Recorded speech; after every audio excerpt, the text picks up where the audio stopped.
Next on Worcester News tonight, fire strikes a three-decker in Millbury, closing a busy street as crews fight the flames.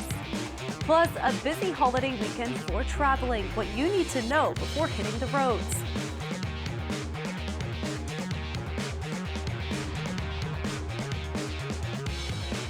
Good evening, everyone. Thank you for joining us. I'm Brittany Schaefer. Heavy smoke fills the area of West Main Street in Millbury Friday night. The fire at the three-decker started just before 7 p.m. One resident tells us off camera she heard the fire alarms and rushed to help her and her elderly neighbor get out. Flames tear through a three-decker in Millbury Friday night. Fire Chief Richard Hamilton says it's a tough fire to fight. We're having a tough time chasing down the pockets because it's an older house and it's the balloon construction, so the fire is traveling everywhere. Hamilton says one family was home at the time of the fire, but everyone made it out safely. The fire went to a second alarm in order to get mutual aid.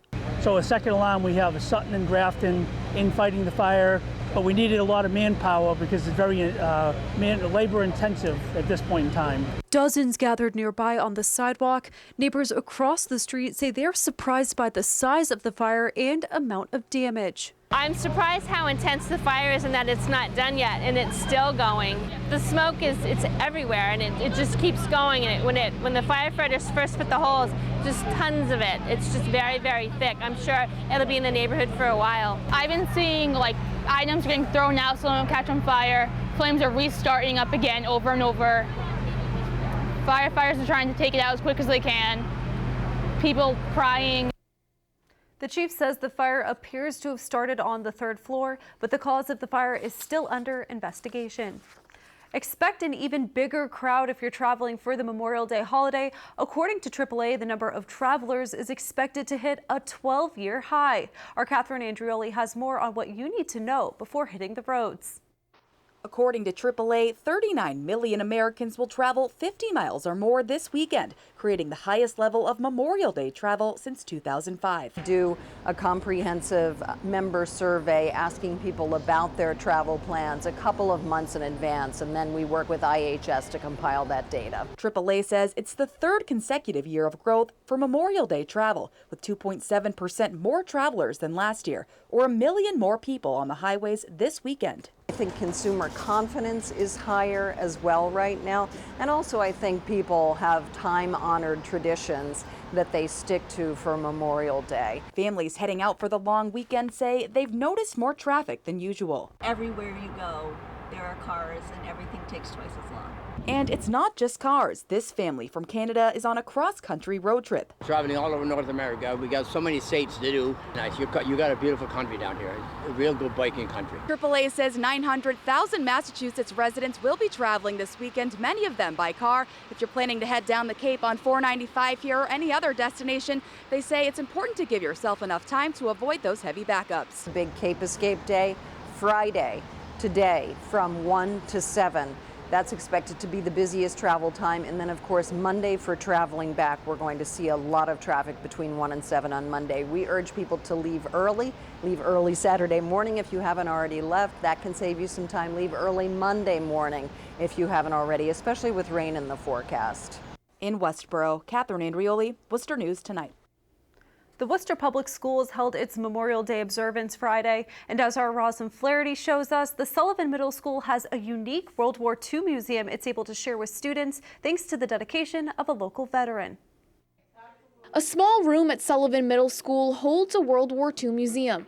It honors the contributions and sacrifices of those who served from Worcester. There's a lot of history. It is important for our students to understand that history is not some strange mythical period, but that it actually is real with real people. Nate Menkow created the museum in the early 90s. The World War II veteran who died in 2007 was a substitute teacher at the middle school. His children say he asked the Worcester community to bring in World War II memorabilia. People brought, I think, more than he expected. And so he was always going through papers and pictures and trying to figure out what to do. The museum holds pictures, newspaper articles, and artifacts. Retired teacher Ed Morocco says Mencow wanted to teach the kids something, not just recite facts. You won't see another room like this around.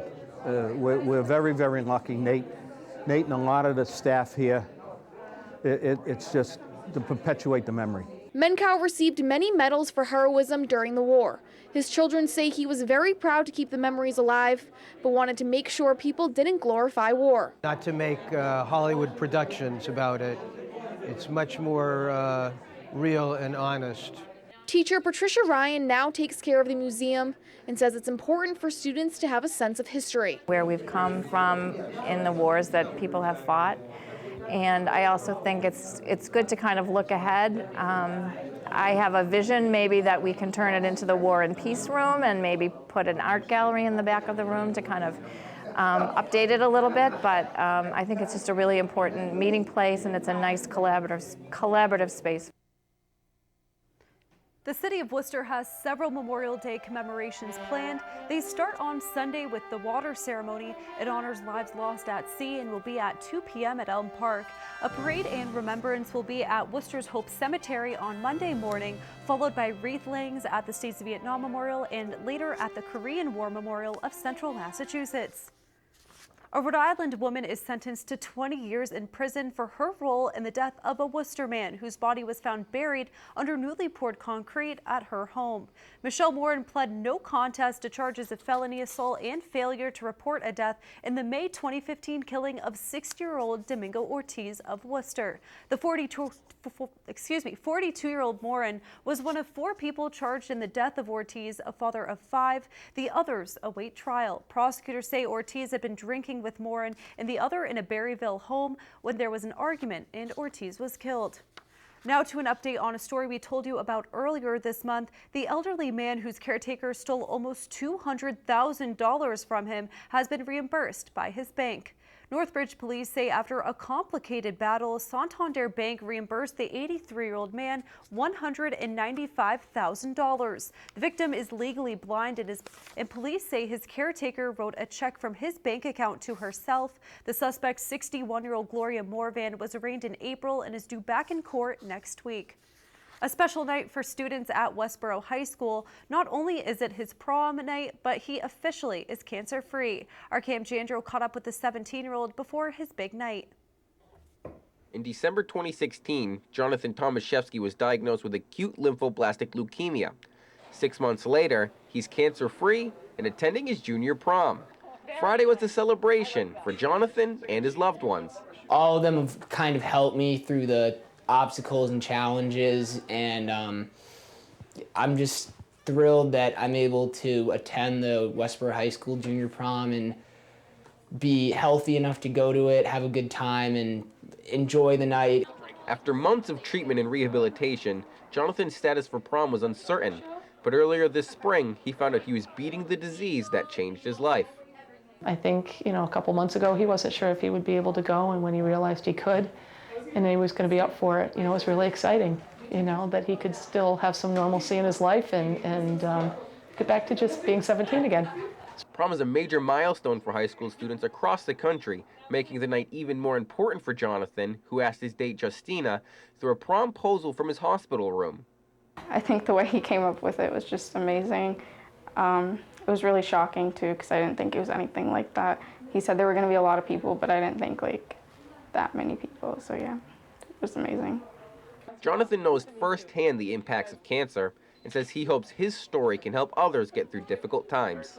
I went through cancer treatment when I was 17, and I thought it was the end of the world, but I am getting better, and the hardest challenges are over, and you can overcome anything. Now, Jonathan still has several more weeks of treatment before he's completely finished, but he says he's blessed to be able to go to his junior prom and, most importantly, be cancer-free. Brittany? What a great story. Thanks, Cam. More than 650 students received their diplomas Friday during the College of the Holy Cross's commencement at the DCU Center. Dr. James O'Connell was the college's 171st commencement speaker. He has dedicated his medical career to the caring for Boston's homeless community. O'Connell has helped lead the country's largest and most comprehensive program, serving more than 12,000 homeless people a year. He told graduates to be able to help people, you have to get to know their story and ask them to never lose their sense of wonder. Ralph Waldo Emerson once said, you probably heard this, that if the stars only came out once every 1,000 years, we would be enraptured and spellbound by the mystery of the universe, and we would all go out on the night that the stars were out. So I realized that 3 decades later, I'm still learning about homeless medicine, that we have to look at it each day as a brand new occurrence, and that it is something that is compelling us to learn more, to understand more, I think. So I urge you to find things that will keep your wonder alive. Dr. O'Connell has worked with Boston's homeless for the past